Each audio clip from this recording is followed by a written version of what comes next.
नमस्कार दोस्तों, स्वागत है आपका स्टडी फॉर पीसीएस में। आज हम डिस्कस करेंगे पिंगली वेंकैया के बारे में। आप जानते होंगे इनको, आज इनकी जयंती है, तो इनकी जयंती पर इनको कोटि कोटि नमन।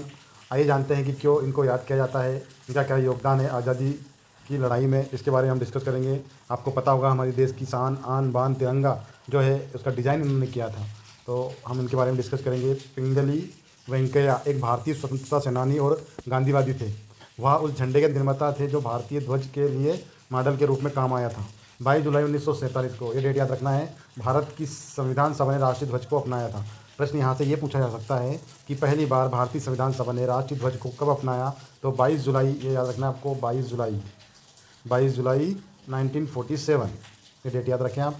इस डेट को जो है हमारे देश के झंडे को संविधान सभा ने अपनाया था। पंडित नेहरू द्वारा प्रस्तुत प्रस्ताव में कहा गया था कि भारत का राष्ट्रीय ध्वज गहरे केसरी, सफ़ेद और गहरे हरे रंग का समान अनुपात में क्षैतिज तिरंगा होगा। सफ़ेद पट्टी पर गहरे नीले रंग का एक चरखे की जगह एक चक्र को चुना गया था। ये भी याद रखना चाहिए आपको कि चरखे की जगह पहले किसको चुना गया, एक चक्र को बना होगा था, जो अशोक के सारनाथ स्थित सिंह स्तंभ के शीर्ष पर बना है। भारत का राष्ट्रीय ध्वज आयताकार होता है तथा इसकी लंबाई और चौड़ाई का अनुपात भी आपसे पूछा जा सकता है।